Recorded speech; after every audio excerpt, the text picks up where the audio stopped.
Hello everyone, मैं अवनीश। और भैया आज है अपना संडे। आज मॉक टेस्ट आता है RWA का, फिर जो फ्री वाला मॉक टेस्ट है हर संडे को आता है। तो वो मॉक टेस्ट लगा लिया है मैंने, काफ़ी देर पहले लगा लिया था। और अब वीडियो में देर में अभी बना रहा हूँ, उसका शॉर्ट मैंने पहले ही डाल दिया था। ठीक है, तो मॉक टेस्ट की बात करते हैं, SSC GD वाले की। तो भाई आज का मॉक टेस्ट का जो लेवल क्या था और मेरा स्कोर क्या रहा है उस पर बात करेंगे। तो सबसे पहले मैं स्कोर ही बता दूँ अपना। तो भाई मेरा स्कोर रहा है 131, 160 में से 131 स्कोर रहा है, मैंने लिख रखा है। ठीक है, तो 160 में से 131 स्कोर रहा है, जिसमें 67 क्वेश्चन मेरे सही हैं, 12 क्वेश्चन मेरे गलत हैं और एक क्वेश्चन मेरा अनअटेम्प्ट है। एक क्वेश्चन जो अनअटेम्प्ट है वो कौन सा है? GS वाले एक क्वेश्चन अनअटेम्प्ट है। ठीक है, और 67 क्वेश्चन मतलब 67 क्वेश्चन ठीक हैं, 12 क्वेश्चन गलत हैं और एक क्वेश्चन अनअटेम्प्ट है। बात करें सब्जेक्ट वाइज, तो सब्जेक्ट वाइज भाई मेरे मैथ में 17 क्वेश्चन सही हैं, 3 क्वेश्चन गलत हैं। और रीजनिंग में 17 क्वेश्चन सही हैं, 3 क्वेश्चन गलत हैं। हिंदी में 18 सही हैं, 2 क्वेश्चन गलत हैं। और GS में 15 क्वेश्चन सही हैं, 4 क्वेश्चन गलत हैं और एक क्वेश्चन अनअटेम्प्ट है। ठीक है, अब बात करते हैं लेवल वाइज की, मतलब कि लेवल कैसे क्या रहा है। तो सबसे पहले मैथ की बात करें तो मैथ सबसे ज़्यादा कैलकुलेटिव आज मैथ ही लगी मुझे।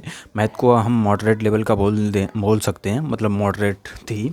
मुझे लगता है जिसके मैथ में 17-18 हो रहे हैं वो ठीक क्वेश्चन, मतलब अच्छे क्वेश्चन हो रहे हैं, वो पढ़ने वालों के ही होंगे। क्योंकि मैं पहले तो थोड़ा और बताऊँ, सेक्शन वाइज आने से पहले एक बात सुनो। पहले मेरे 131 नंबर हैं 160 में से। ठीक है, जो रैंक है मेरी वो 3500 के आसपास रैंक है, कुछ 70,000 में। ठीक है, तो 3500 के आसपास रहेंगे 70,000 में, इसका मतलब है 94 पॉइंट समथिंग परसेंटाइल के आसपास कुछ है। ठीक है, तो इससे समझ क्या आता है कि भाई ज़्यादातर जो बच्चे हैं, ज़्यादातर जो छात्र हैं वो मतलब बहुत ज़्यादा स्कोर नहीं कर पा रहे हैं आज के मॉक टेस्ट में।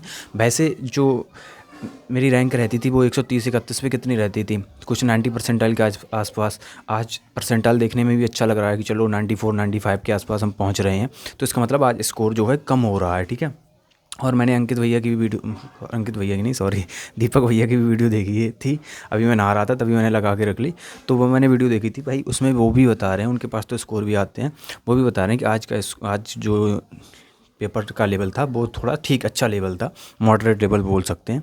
ठीक है, और जिनके स्कोर आ रहे थे मतलब 130-135 तक आ रहे थे और किसी के कम भी हुए हैं, और जिनके कम थे उनके थोड़े बहुत बड़े भी हैं, मतलब जो 100 के आसपास थे वो 105 104 ऐसे पहुंच रहे हैं। तो लेवल तो अच्छा था। तो अब आते हैं सेक्शन वाइज पे, मतलब मैथ में क्या था। मैथ में 17 क्वेश्चन सही हैं, 3 गलत हैं। मैथ का लेवल ठीक था। मैथ में जो चक्रवृद्धि ब्याज वाला क्वेश्चन आए थे वो मतलब अच्छे लेवल के क्वेश्चन थे भाई। ठीक है, सिंप्लीफिकेशन बहुत ही ठीक था, मतलब कोई इजी नहीं था, टाइम टेकन था। मतलब थे तो इजी बट टाइम टेकन थे, मतलब अगर आपने गलती कर दी तो वो क्वेश्चन में आप रह जाओगे, या फिर आप अटक गए तो फिर क्वेश्चन मतलब बहुत ज़्यादा टाइम ले जाएगा, ऐसे क्वेश्चन थे। प्रॉफिट एंड लॉस का भी क्वेश्चन एक ठीक क्वेश्चन था। ठीक है, तो यही था। और फिर बात करें रीजनिंग में भी जो क्वेश्चन थे कोडिंग डिकोडिंग वाले, वो एक अच्छे लेवल के क्वेश्चन आ रहे थे। उसमें क्या था कि भाई जो शुरू में अटक गया वो अटक गया। ठीक है, मतलब उसे बहुत टाइम लग जाएगा। तो इसमें हमें वही टेक्निक अपनानी थी कि अगर हमारा क्वेश्चन नहीं हो रहा है तो फिर हमें उसे छोड़ के आगे बढ़ना है, मतलब दूसरे क्वेश्चन देखना है, बाद में आएंगे। ठीक है, तो रीजनिंग भी अच्छे लेवल की थी, कोई इतनी सरल रीजनिंग नहीं थी, चाहे वो सिटिंग अरेंजमेंट वाला आया हो या फिर कोडिंग डिकोडिंग वाले आए हो। और एक तो ये था उसमें 15 जोड़ने पड़ रहे थे भाई, मतलब इसका ये है, इसका ये, मतलब इसकी कोडिंग में ये है, तो कोडिंग डिकोडिंग का ही था। उसमें 15 प्लस करने पड़ रहे थे लेटर्स के, वो जोड़ने के बाद। ठीक है, प्लेस वैल्यू जोड़ने के बाद। तो वो भी क्वेश्चन था, आप सोचो 15 क्वेश्चन मतलब प्लस 15 करने पर आंसर आ रहा था, तो वो कितना सोच समझ के होगा क्वेश्चन। ठीक है, तो वो भी था। हिंदी की बात करें तो 18 क्वेश्चन मेरे सही हैं, 2 गलत हैं। हिंदी में मुझे कुछ ऐसा समझ नहीं आया कि मैं कठिन किसे बोलूं, क्योंकि हिंदी तो ठीक ठाक लेवल की ही थी। ठीक है, मतलब इतना कठिन नहीं थी, ठीक ठाक का मतलब वो है। ठीक है, नॉर्मल लेवल की थी। GS तो भाई जिसकी बन गई उसकी अपनी है, जिसकी नहीं बनी वो मतलब ठीक है, नहीं बनी। जो मतलब जो पढ़ रहा है या फिर जिनकी तुक्का लग गई उनके बन जाते हैं और किसी कम रह जाते हैं। तो GS का मैं कुछ ज़्यादा बता नहीं सकता, बट इतनी ज़्यादा हार्ड GS मुझे तो नहीं लगी, ठीक लेवल की थी, मतलब इतनी ज़्यादा सरल भी नहीं थी। GS जैसी रहती है वैसी थी। ठीक है, सबसे ज़्यादा जो टाइम टेकन था वो आज भाई मैथ था सबसे ज़्यादा टाइम टेकन, और रीजनिंग था। और मैथ में जो क्वेश्चन दे रखे थे वो कैलकुलेटिव थे, मतलब बहुत ही ज़्यादा कैलकुलेटिव थे, उनमें काफ़ी ज़्यादा कैलकुलेशंस करनी पड़ रही थी, इस वजह से वो टाइम टेकन हुआ। और जो रीजनिंग था उसमें जो उन्होंने कोडिंग दे रखी थी वो काफ़ी ज़्यादा लेंदी टाइप दे रखी थी, मतलब उसमें थोड़ा सोचना पड़ रहा था समझ के। और जो अटक गया, मतलब जैसे क्वेश्चन आपने करने बैठे और वो लेंदी क्वेश्चन आ गया और आप उसमें अटक गए, फिर आप उसमें 2-4 मिनट कब निकल जाएंगे आपको पता नहीं चलेगा। तो काफ़ी सारे भाइयों का टाइम कम पड़ा होगा। और मैं वो दीपक भैया की भी वीडियो देख रहा था, उसमें उन्होंने बताया कि भाई आज टाइम बहुत ज़्यादा कम पड़ा है, उसका रीज़न क्या है। देखो मैं अपना बताऊं भाई, मैं हमेशा अपना पेपर 10 से 12 मिनट पहले ही करके ख़त्म कर देता हूँ। जीडी का पेपर जब भी मैं देता हूँ 10-12 मिनट पहले ही ख़त्म हो जाता है, जब भी मैं घर पे देता हूँ, ठीक है। मतलब जैसे 48 से 50 मिनट के बीच में पेपर ख़त्म हो जाता है। आज भाई मैं लास्ट तक लगा रहा, और लास्ट में मेरे पास शायद 1.5 मिनट के आसपास कुछ बचा था, 1 मिनट 30 सेकंड या 40 सेकंड के आसपास ही बचे थे, तब मैंने वो सबमिट किया। तो आज का पेपर लेंदी था, इसमें कोई शक नहीं है, बट मैंने टेक्निक क्या अपनाई जो मैं हमेशा अपनाता हूँ। मैं क्वेश्चन को स्किप करता हूँ, मतलब मैक्सिमम क्वेश्चन को स्किप करता हूँ। मैंने फर्स्ट बार में देखो मैं करता कैसे हूँ, पहले पेपर बताऊँ अपना। सबसे पहले मैं हिंदी करता हूँ, फिर जीएस करता हूँ। हिंदी और जीएस एक बार में ही कर देता हूँ, मैं ज़्यादा कुछ सोचता नहीं हूँ, अगर एक आध क्वेश्चन रह जाए तो रह जाए, कोई दिक्कत नहीं। और फिर मैं आता हूँ रीजनिंग पे। रीजनिंग में जो क्वेश्चन मुझे आ रहे हैं एक बार में मैं वही करता हूँ, चाहे वो सिटिंग अरेंजमेंट हो या कोडिंग रिकॉर्डिंग हो या फिर सिमिलर सेट वाला हो, तो मैं वो क्वेश्चन छोड़ देता हूँ, क्योंकि वो मुझसे थोड़े से लेट होते हैं या मैं बाद में ही कर पाता हूँ उन क्वेश्चंस को, तो वो मैं छोड़ देता हूँ, चाहे उसमें 5 6 7 क्वेश्चन तक छूट जाएँ। आज मुझ पे शायद 5 क्वेश्चन छूटे थे, ठीक है, छूटे क्या थे, मतलब 5 क्वेश्चन को मैंने स्किप किया था रीजनिंग के। फिर मैं मैथ पे गया, और मैथ में मेरे 4 क्वेश्चन स्किप हुए, मतलब नहीं किए मैंने, और लास्ट में आके फिर मैंने सबको किया।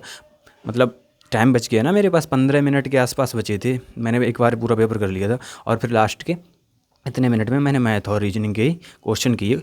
और तो ऐसे करके मतलब मैंने टाइम मैनेज किया। अब वो बात अलग है कि 3 क्वेश्चन मैथ में गलत हुए हैं, 3 क्वेश्चन रीजनिंग में गलत हुए हैं, ये कौन से क्वेश्चन गलत हुए हैं उस पर ध्यान देना, ठीक है। वो आज सलूशन तो खुल नहीं रहा है, मतलब पहले के टेस्ट में सलूशन खुल रहा था, तो वो तो देख सकते थे कौन से गलत हुए हैं। अब ये रात में 9 बजे ही सलूशन खुलेगा, जब सर एनालिसिस करवा देंगे उसके बाद, तो फिर वो देखेंगे कौन से गलत हुए हैं। बट टाइम मैनेज करने का सबसे अच्छा तरीका यही है कि स्किप करो जितने ज़्यादा कर सकते हो। और जिसने टाइम मैनेज नहीं कर पाया भाई, मतलब वो सिलेक्शन काफ़ी ज़्यादा मुश्किल होगा फिर लेना, क्योंकि आप पूरे क्वेश्चन 80 क्वेश्चन तक पहुंच ही नहीं पाओगे अगर आप स्किप नहीं कर रहे हो।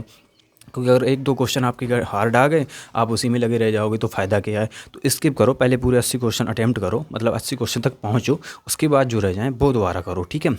तो ऐसे करके मतलब करना चाहिए पेपर, मुझे लग रहा है। आज का जो पेपर था वो लेवल का बताऊँ तो भाई मॉडरेट कहूँगा मैं, मतलब इजी तो नहीं है, इजी टू मॉडरेट कहूँगा मैं, और मॉडरेट कहूँ तो ज़्यादा सही है, ठीक है। इसमें मेरे हिसाब से जिसके मतलब हिंदी भाषी स्टेट में 125 के आसपास आ रहे हैं या फिर 120 प्लस हैं, वो अच्छे स्कोर पे हो, कोई इशू वाली बात नहीं है। अभी और भी टाइम है थोड़ा पढ़ने के लिए हमारे पास, 10-12 दिन का, तो अभी और ज़्यादा पढ़ेंगे। और काफ़ी सारे भैया, मतलब काफ़ी सारे लोग, मतलब इस लास्ट टाइम में क्या चमत्कार करेंगे वो नहीं पता है, ठीक है। तो इस 120 के आसपास हैं, वो भी अच्छे स्कोर पे हो। 125 वाले तो बहुत ही अच्छे स्कोर पे हो, कोई इशू वाली बात ही नहीं है। मतलब ये यूपी और बिहार और ये दिल्ली वगैरह, राजस्थान वगैरह और हरियाणा वगैरह के लिए है इतना स्कोर, 125 के आसपास। बाकी के इधर उधर के स्टेट जो हैं, मतलब एमपी वगैरह और ये, उनके लिए थोड़ा सा कम भी है, तब भी कोई दिक्कत नहीं। एमपी, वेस्ट बंगाल और इनके लिए, या फिर बॉर्डर डिस्ट्रिक्ट है तो उनके लिए कंपेयर भी कोई इशू वाली बात नहीं है, ठीक है।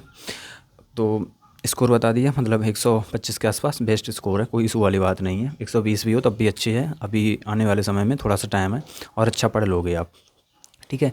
और बाद में आके अपना आप लोग कमेंट करके बताओ कि आपका स्कोर क्या रहा है और आपको लेवल का मतलब क्या लेवल लगा है, ठीक है। और मैं आगे सोच रहा हूँ कि मतलब मैं भी स्कोर वगैरह के लिए कुछ नंबर वगैरह, व्हाट्सअप नंबर वगैरह या कुछ प्रोवाइड करूँ जिस पे आप लोग स्कोर भेज सको, ठीक है।